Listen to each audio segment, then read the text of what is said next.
And so you're all these like weird questions and different angles of things, trying to get people out of that comfort zone, to get them outside of their prepared answers, to evaluate who they actually are. It's hard.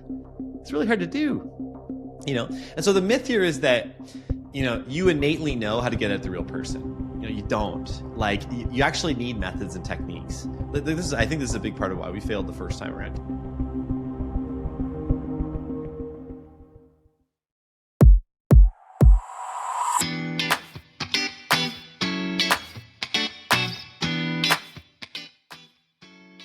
Welcome to episode 9 of season 2 and the first episode in our latest series, Employee Shenanigans. Today, we're talking interviews and specifically how tough they can be to properly evaluate candidates. We'll share some of the hiring best practices and toughest lessons we learned.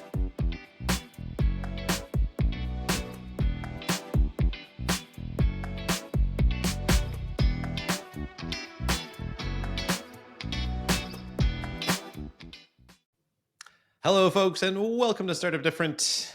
Today we have Chris. I am Dave. Welcome to the show. What's going on, Chris? How you feeling today? Not much. We're going to talk about hiring today. Hiring? Yeah. Oh, easy. Yeah. Easy peasy. This was my favorite thing to do. Well, just a small bet, right? All we're going to do is massively increase our costs and have to train someone, and hopefully by a year they should be working out. But anyway, and it's a huge gamble if it doesn't work out. It's going to be fine. Well, it's funny. I really want to do this episode because I think interviewing is one of these like it's a big topic. It's really important, but it's kind of one of those things that's sort of like overlooked, because when you're a founder, you kind of think, well, okay, I got to add people, so I'm going to like post my thing on Indeed, and then you kind of just like gloss over the process that actually gets them to working for you. And then you'll be like, you're just sort of like, okay, and then they're working for me and everything's better. But there's so many steps in between. And we actually mentioned in our previous series, we talked a little bit about onboarding. And today we'll tackle sort of the interview piece. And we called the episode the peeling back the onion, because interviews, you when you're interviewing candidates, they have a persona. Like, Chris, do you remember like when we were in business school, all the prep we would get? Yeah. Actually, this is the thing that business schools are amazing at, is prepping you for interviews. Like, holy smokes, they've got it figured out. So yeah, there was a ton of prep that we did and ton of practice interviews, and just went so deep on job interviews. Yeah, I feel like, they're like, okay, here are the keywords that you want to use. They're talking to you about your LinkedIn and how you want to position yourself. Like, you're very much like, you're packaged. They're good at packaging you, which is like one of the. And this, again, I think also we alluded to this last series. It was that, it's because they want to be able to report statistics that are like, 95% of our candidates got an offer within 90 days of graduating the program. So for them, like, aside from educating you, this is probably the next biggest thing, is making sure this you is get a job. This is like number one business school KPI. Yeah, it's up there for sure. Actually, how could it not be? Mm-hmm. And so it was kind of interesting. So, with all this in mind, and even though we understand, and actually for what it's worth, like, we interviewed for jobs too. I had a job at a big telecom. You interviewed for jobs a couple of times, as we learned last time. But, it was one of those things where, like, this kind of training, that it was tough to figure out who people were. And it was no secret that Chris and I, like, generally speaking, we struggled to hire. We had our culture failure. We obviously needed a new approach. So the second time around, we were kind of like, there's a bunch of things that we did, but one of the things that I think worked really well for us was we borrowed the idea of how to evaluate staff, and we did it on 3 metrics, which were skills, passion, and fit. I can't remember what book this is. I've tried to look this up. I cannot find it. To the people of Startup Different land, if you know what it is, let us know on LinkedIn or something. It might have just been an article or something like that, but it was a really good article. So shout out to whoever wrote that article. There was, really like, simple. Notice the source if you don't know, and you're just like, shout out to whoever you are for doing this. So I think there was that. And then the other piece here too was we decided to be as upfront as possible. And so I think about the first time we interviewed a new candidate in that second wave. A great guy, ended up being like our kind of like a rainmaker, like an incredible employee with us all the way to the end. Actually still works for now Motorola. And we were on the patio though of the Bright Lane, which is the co-working space we've alluded to that we so love. Rest in peace, Bright Lane. And we were on the roof. Is this rooftop patio? It's pretty cool. It was a big open area, some picnic tables, and we were interviewing this Keener guy. He was right out of business school, and he seemed interested in what we had to offer. It was also just like as a fun side note, I remember too. Do you remember Mangy? Yeah. the really creepy squirrel that lived in the wall of the co-working location. It was the exterior wall. He wasn't like in the building. Yeah. You know? Yeah. But I remember he was looking a little rough, but he had found a way to survive the winter, and it was by like eating through the concrete in the side of the building. So, you know, shout out to that guy. That guy was really dedicated. But anyway, I digress. We were not interviewing the squirrel. I could tell that the candidate was pretty nervous. You know, like, again, think about us, right? You know, two brothers, no funding, no other staff, barely any customers. He was taking a chance on us for sure. Even just being in that interview, I'm sure he was skeptical. Actually, we did confirm this later with him that he was exceptionally skeptical of us. Yeah. So we decided to be as like super literal and direct. And we actually even said to him, so we evaluate now on skills, passion, fit. Like, what do you think about those? How do you think you fit into those categories? And he was actually kind of shocked. Like, I remember his face, you know, it was just interesting though, because he kind of like nailed the answers. And I think what we sort of did at the same time is created this like mutual credibility. He was like, okay, you have a system here and you're at least trying to work through it and you're trying to figure this out. And I respect that. And on the flip side, we were impressed that he was able to give us such a good answer, about kind of like an obscure product and a more obscure market. You know, it was really the first time that, you know, overall, it was the first time I felt like that we had a strategy for evaluating people and that it could actually work. And it was frankly one of the many approaches we'd have in our interviewing process. Yeah, I remember when we were in that interview that we had actually told him that, okay, we're trying to figure out if you have the skills, if you're passionate about this, and if you're going to fit with our company. Yeah. And then I thought to myself, oh, wait, are we supposed to tell them that? Or is that like secret? And we hold that back. But we just started telling everybody that. And I think that actually worked out well because they understood that we were using some sort of a framework to try and figure out if they would be the right candidate for the job. And I think that actually translated really well. So there was no secrets. It was just like, here's what we're trying to figure out with you today. You know? I think candidness, just for what it's worth, like we're not really talking about just being candid today. And I think like, you know, a lot of people will say, well, you know, you got to sell the people on your company. And you do when you're interviewing people, especially in those days. But like, don't lie and don't make stuff up because they're going to start working there. And so when they start working there, they'll be immediately dissatisfied. So if you're just like, the more upfront you are, I think the better served you are in a lot of these HR things. I think the key word is transparent. Like we were just completely, hey, it's just us two. This is a co-working location. This is our little office area. You know, we come up here, we have coffee every morning. Like we were just like, this is what we are. This is what we are. Occasionally we throw the football outside at like 2:30 just because we need a break, you know, like whatever. It was, that's what it was. I think at some point too, you're almost trying to rule out candidates as well by being so transparent. Like if it's not the right fit, you almost want the candidate to say, yeah, this isn't for me. I really had something else in mind. And here's a beautiful. Fun throw. See you later. Thank goodness. You know, here's a fun throwback. That was actually also my dating strategy. You know, I would just be because I'm a listener. I know you think I'm amazing, but I was pretty weird. And I'm kind of a peculiar fellow. I'm pretty loud. And I found that the more just like, this is what it is, the better off I was. And that strategy worked very well. Like, you know, I'm married now, I got a kid, got another one coming. Hey, good times all around, right? So anyway, I digress. So let's go back to interviews for a second rather than my dating strategy.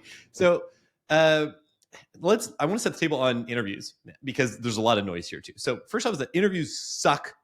Okay, generally as like an evaluation tool, and unfortunately, you probably also suck at it. So, like, let's just I think about those like stereotypicals like interview questions. Like I think Google used to have this is online for a while. So Google used to have questions that were like, you know, why are manholes circular? You know, how many gas stations are there in the U.S.? That's like a market sizing question. You get like a consultant firm. You know, for me, if I was interviewing, do you think my beard is coarse or soft? What do you think? It looks pretty coarse to me. It is. Yeah, only slightly. Yeah. But you know, they're all kind of like these desperate gambits to sort of like peel back the onion, like to figure out, okay, so this person's going to come in with like a loaded persona of like who they're trying to be, who they're trying to sell you as. You know, they've prepared for the interview. They've become someone else, someone obsessed with your keywords and your company principles and, you know, like with whatever it is they do, you do, because frankly, they need any job. And so you're all these like weird questions and different angles of things, trying to get people out of that comfort zone, to get them outside of their prepared answers, to evaluate who they actually are. It's hard. It's really hard to do, And so the myth here is that, you innately know how to get at the real person. You don't. Like, you actually need methods and techniques. I think this is a big part of why we failed the first time around, because I remember some of those interviews in the first, why our culture failed. I remember in some of those interviews, like, I definitely had a different impression of the person before, or even as time went on, where we just didn't quite get at them in the interview, and then they start working. It was very, very different, and expectations were like way off. Yeah. That was surprising. Yeah, you want to try and shake out all the like business school weird prep work that's happened and get to that person that's going to show up on day 2, day 3, day 4, day 5, so that you can avoid kind of having a misfire on a hire. Being like our HR officer 99% of the time, I would say too that I would love to look at resumes, and I would look at all of them, by the way. And I know people get annoyed by this because they apply to jobs and nobody responds. The reason why is because the person on the other end is getting like 2,000 applications. Like, it's not an affront to you. It really, I know it sucks. I've been on both sides of that for what it's worth. But I would always, when I actually did interview people, I'd love to go into the weird places of their resume. The kind of like the interesting facts section. I bake bread on the side. I played, I don't know, NCAA ultimate Frisbee. I like stuff like that. Like that's where, because I found like they didn't prepare for that. They'd have it on there. And it's just something they wanted to talk about. Yeah. And you can kind of get at the person that way. Yeah, I think good point. I think if you can get people talking about what they do when they're not working, like their non-professional life, you're really going to find the real person, rather than if you're going through like all their education and experience and things like that. They're totally in like business mode at that point. Yeah. So really, you want to get to the real person behind the CV. So we want to get at this real person. And here's the other like kind of like scary thing about all this too, is that, so if you're not good at doing interviews and you're kind of churning through a lot of candidates, there's a couple of different risks. So the first is financial. I found this crazy stat from some professors at the Wharton School of Business who suggested that hiring in any role costs a staggering $4,129 per job in the United States. So that's like, they're not even part of the company. Like, they're just getting there. Like all the other costs, the onboarding, the computers, all the things you're actually going to need so that employee can be productive. That, and like the training and all that, that's all separate from this. So that's any all given on top role of it. That's crazy, right? So if you have 3 roles on the go, you're talking about like $12K in expense. Like, that's a lot of dough. And that's especially if you're a small company, especially if you're bootstrapping like we were, like, and it's frustrating. Because you go through this entire process and then it doesn't work out. That sucks. And so there's that. And then there's this other, like the other side of this equation from the same folks at Wharton, was that there's a chronic issue of like poor retention, which kind of is part of like onboarding and like culture and like kind of like those after they've joined the company. But this whole like thing where people like bounce around from job to job makes it like increasingly costly to try and find people. And one last point here too is that a lot of companies use recruitment firms, which is more expensive too, and kind of is just like you're hiring people to bug people on LinkedIn. I guarantee whoever is listening to this today, maybe even right now, have received a message from a recruiter saying, "Hey, have you ever thought about changing jobs to whatever?" Because there's a whole other industry there, just moving people around. Although I feel like I didn't get many of these, because I think we were founders. We had the wrong title. So I think that we were like, the kryptonite of the recruiter, of the headhunter. Like, they never reached out to anybody with like founder in their name, but all of our staff, I think, were getting those types of messages all the time. So the first thing I would like to say there is I like the idea that the recruiters are Superman. Because if we're the kryptonite, anyway, whatever. But I work on that one. Work on that. Get estimates. I'll get a better analogy. No, I understand. It's definitely true, and I think that's like a big distraction for your staff too, and it also makes it really hard. Like, as a founder, like, you've really got, again, this locks into everything else we've been saying over this season in particular. Has had a sub theme of culture. Like, it's been there in almost every episode. And in this case, it's like, make sure your culture doesn't suck, because there are people actively, almost definitely weekly, trying to get your people away from your company. That's pretty wild when you think about it. Yeah. So, okay, interviewing is tough. It's costly, and those people are preparing for you. And when you consider the limited resources, again, like of your company, and the risk of hiring someone is really big. So we mentioned skills, passion, fit. So let's go deeper on these pieces. So Chris, I think I'm just going to set the table on these because I know that like you love these two. You would love bringing these up, obviously in interviews, as we've already alluded to. But I'll just set the table and then you knock them down. So with skills, yeah. Oh, sorry. What do you? Yeah. So like obviously being the CTO, I was hiring for the developer roles or taking the lead on hiring for the developer roles. So skills was kind of like a biggie. It was kind of like the minimum bar to get in. And it was really about like, can this person code? Do they know any of the programming languages, frameworks, tools that we use, that kind of stuff? But so that's the obvious part. But there was also the not so obvious part. And really, I was looking for people that were like coachable as a skill. Okay. Where they had kind of like not these, I don't know if it's like hard skills versus soft skills or what, but the ability to kind of be a team member, the ability to like support other people when they're stuck in their coding project, you know, that kind of stuff was what I was looking for as well in that like skills category. Well, I think if I could, just for coachable for a second, there's like I agree with you. Those soft skills are also super important. It's something we evaluate. They might fit more into fit, but that makes sense. But for this, I think like on the coachability, I often think about, okay, like, can you take feedback? Are you dogmatic about because I was in those interviews too, even if I didn't know what the hell I was talking about, but like, are you dogmatic about like Ruby on Rails being like the only way to go? You know, are you, you know, like those were the things I was kind of more looking for. Like if we said to you, you had to code in .NET because you did, would you be willing to learn that if you don't really know it that well right now? Would you be willing to take our feedback? Would you be willing to go down that road? Would you be willing to be coachable? That was actually one of the stories I would use to tell when we were talking about skills with potential developers. I remember in our co-working location, there was another company. There was a guy there that walked around with like a Python t-shirt. And like he wore that same t-shirt like every day. White space? It counts white space, doesn't it?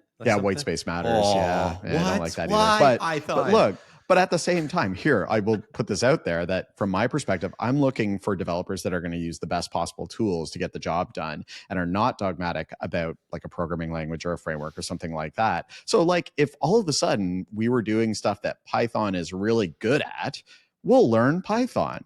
But you know, if a candidate comes in and is like, why are you using .NET or React or whatever? Like you should use Python for everything. Well, yeah, I got an issue with that. We're going to use the tools that are going to work best. And that was the type of person that I was looking for. So maybe on that like soft skills side was also this like non-dogmatic about the skills that they have, or willing to pick up more skills. Yeah. There's a bit of a dance here too. Like it's not that you're on the one hand, they kind of got to like buy into what we're talking about. But on the other hand, like for founders, you don't want to totally shut that down. Like maybe there is value there, like kind of like you're getting at, you know, like, and by the way, for the folks at home who are not coders, like Python is a programming language. So, you know, just we're not talking about snakes.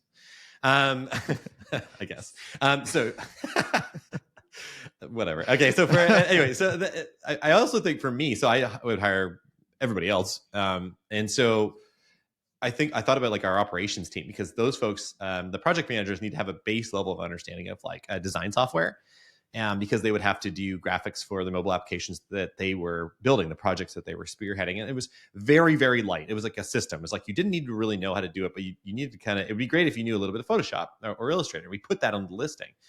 And it was, it's probably better that they weren't an expert, because we were going to coach them on how to do it. But like, we need to know, like, would you be really interested in learning this? And have you ever seen it before? And if we're getting like good answers there, that's great. And then we could work with them and make them better at it. You know what I mean? So there's part of it is like coachable, and they can develop those skills over time that they need to be good in their role. So now one last one I just thought of, just popped in my head here, was that when you're thinking about skills, there's like the stuff you went to school for, there's the things we can learn, but then there's like an experiential element here too. Like, what is your previous experience? And this isn't just like, do they have experience in your industry? Yeah, that's cool. Obviously, that would be interesting. You'd be interested in that candidate. They might have something to really bring to the table. But on metaphor here, and I wasn't trying to do that, but that's cool, is we actually look for people in hospitality quite a bit, because those folks, they understood customer service. They were great at it. because Yeah. their tip depended on it. When they were Yeah. working as waiters or busters or whatever, those roles, those people understood the importance of treating your customer right and hearing them. Yeah, they understood like the importance of not forgetting to bring the ketchup bottle with, the customer's breakfast potatoes, like those little things that were actually really important. Putting a lot of butter on the toast for the breakfast, really loaded up with butter. That was great. Yeah.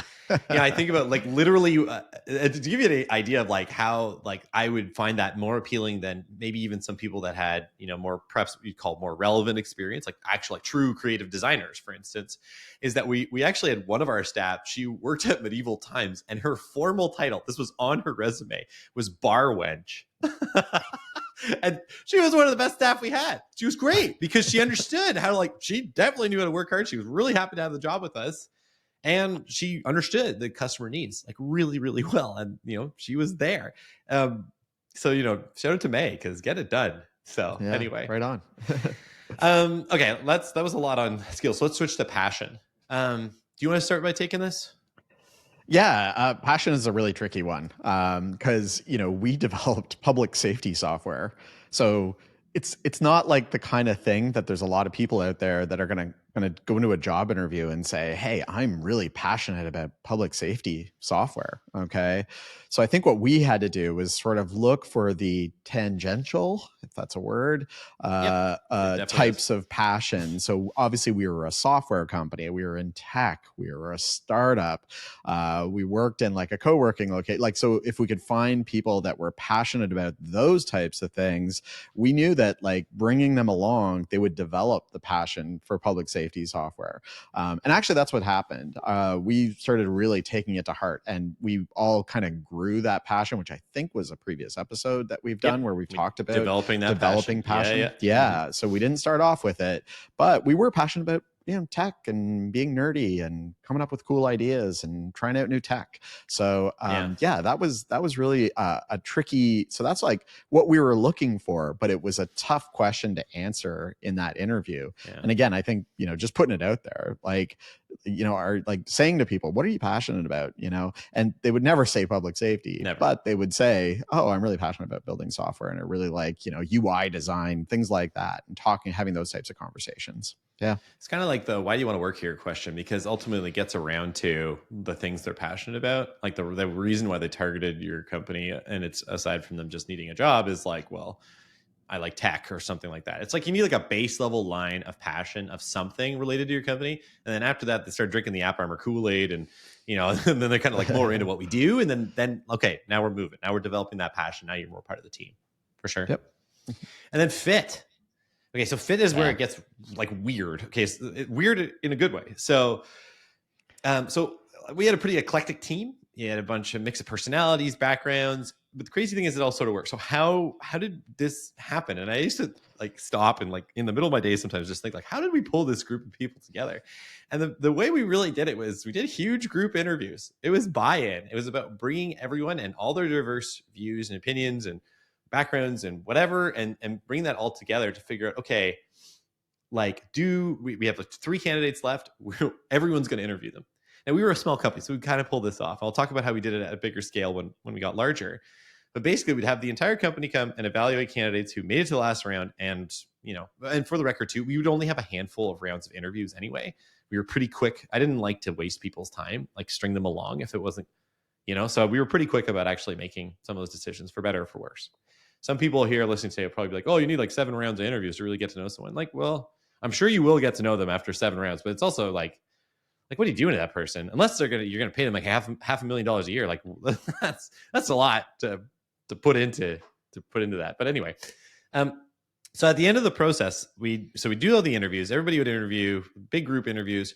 And then at the end of that, we'd have a big discussion, after the candidates left, of course, we have a big discussion as a team. Who did we like? What were we thinking? What did we see? And this was based on like, they would, and we actually had the team also go skills, passion, fit. They would think about, okay, what skills do they have? Were they passionate about whatever or something? Did they fit with us? And so then we would all go through, have this discussion. We'd have a private vote. This is the only time we would vote, is because it's still consensus based, but we needed a really clear sense of who are you favoring at this point. So everybody would vote privately. And then afterwards, we would say, okay, here's who's leading. And we didn't want to create animosity by accident between staff over who they voted for. But and then have a discussion and say, okay, Chris and I are going to take that away and make offers as appropriate. And it was great. Employees were more bought in. The new person didn't feel as isolated on day one, which was really, really nice. And if it went sideways, this is very selfish, it wasn't just Chris and I who could be blamed, right? The whole team was in on it. It was a team decision. So I think that really brought people more into the culture.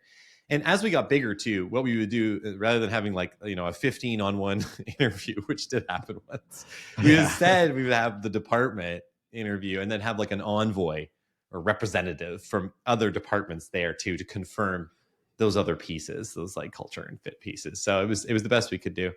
Yeah. But, and I think what we were doing, Dave, with the fit question, I think we were telling our staff before everybody went in to interview the candidate, is we were trying to say, like, with fit, what you're really trying to figure out is, can you work with this person? Yeah. You need to ask questions that are going to lead you to an answer to, can you work with this person? And that seemed to help the staff kind of guide what they were trying to get out of it. Literally, do you want to see them every day?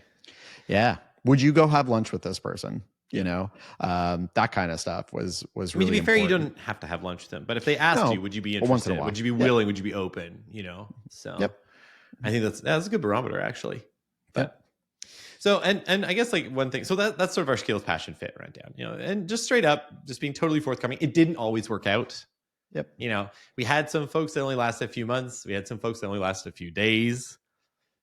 But generally speaking, I would say it worked out quite well. I would say, 85% of our hires worked out extremely well. Yeah. It was only a very small handful that didn't. Yeah. And when we combine this with the other things we did in our culture, like our retention rate of staff was incredible. Like we have years where we didn't lose anybody, which is kind of unheard of. So, I guess most of the time we made better decisions because of this framework. It kept us focused and kept the team focused too. So let's wrap this up. Interviews suck. It's hard to figure out who the person actually is. Hiring people is expensive, whether it be because of recruiters or you're using an AI tool or because it's just a lot of work or whatever. It's a mixed bag. And poor hiring obviously means poor retention, which only increase your costs. So this is extremely important that you interview appropriately and figure out who the heck this person is and whether or not they're going to have the skills, passion, and fit for your company. Bada bing, bada boom. Yeah. Woo. Okay, folks, that's peeling back that onion. As always, thanks so much for joining us today. If you have any questions or comments, concerns, threats, whatever, send it to us through LinkedIn or our website or whatever you want to do. Also, please rate the pod and follow us on social. We'll see you next time as we go to our next episode in the series. We are looking forward to it. We will see you next week.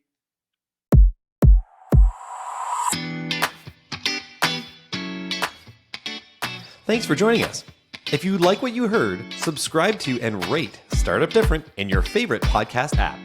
If you want to see our radio faces, check us out on YouTube at Startup Different and look us up on social. We're probably there if you are. And lastly, do you want to feature your startup on the show?